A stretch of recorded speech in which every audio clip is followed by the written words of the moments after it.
নিজের পায়ে যতক্ষণ শক্তি আছে দৌড়াবেন, শক্তি কমে গেলে হাঁটবেন, তবুও অন্যের পা ধরে চলার চিন্তা করবেন না। এই কথার মধ্যে রয়েছে আত্মনির্ভরতার বার্তা, আত্মসম্মানের ডাক এবং জীবনের সংগ্রামের প্রতি এক অবিচল মনোভাব। আরও একবার সবাইকে স্বাগত জানাচ্ছি ফিয়াদা টকারে। নিজের পায়ে হাঁটা অর্থাৎ আত্মসম্মান, আত্মনির্ভরতা ও জীবনের সত্য। জীবনের প্রতিটি ধাপে আমাদের সামনে আসে অসংখ্য চ্যালেঞ্জ। কখনো আমরা ছুটে চলি, কখনো হাঁটি, আবার কখনো থেমে যেতে হয়। কিন্তু সবচেয়ে বড় শিক্ষা হলো কোনো অবস্থাতেই অন্যের উপর নির্ভর করে নিজের পথ চলার অভ্যাস করা উচিত নয়। জীবন যত কঠিনই হোক না কেন, নিজের পায়ের উপর দাঁড়িয়ে লড়াই করাটাই হলো আসল বীরত্ব। আমাদের সমাজে অনেকেই বলে, অমুক কি বলবে, তোমার তো অমুকের মতো টাকা নেই, তুমি অমুকের মতো স্মার্ট না। এসব নানান কথা। প্রত্যেক মানুষই এক একটা সংগ্রামী গল্প। কেউ জন্ম থেকেই সুযোগ পায়, কেউ নিজেই সুযোগ তৈরি করে।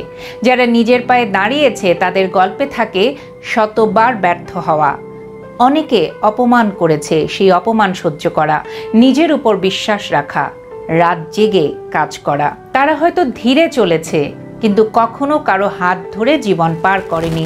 তারা জানে গন্তব্যে নিজের যোগ্যতায় পৌঁছানো, প্রতিযোগিতা নয়, নিজেকে হারিয়ে ফেলার ভয়।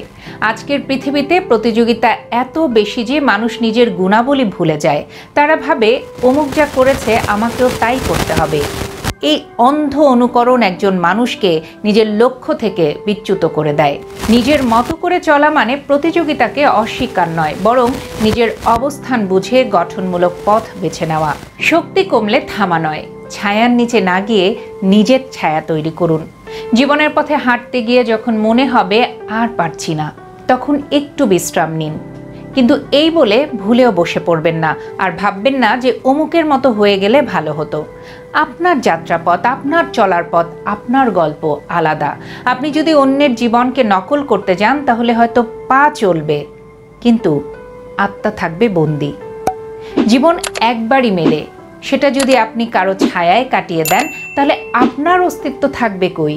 কখনো ভেবে দেখেছেন, যারা অন্যের পায়ে ভর করে চলে তারা চিরকাল পরাধীনই থাকে।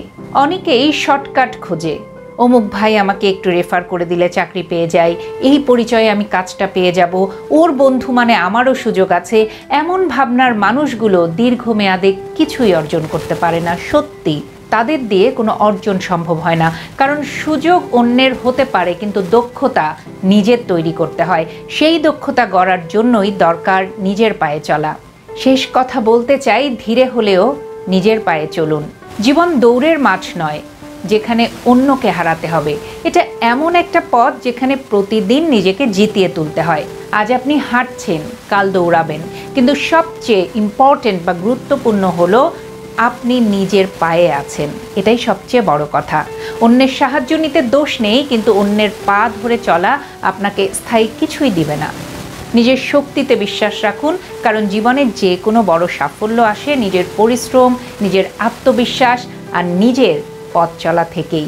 তাই পরিশেষে বলতে চাই, যদি তুমি নিজের শক্তিকে বিশ্বাস করো তবে একদিন দুনিয়া তোমার পায়ের ছায়ায় দাঁড়াতে বাধ্য হবে। ভালো থাকবেন সবাই, বাঁচবেন নিজের শক্তিতে।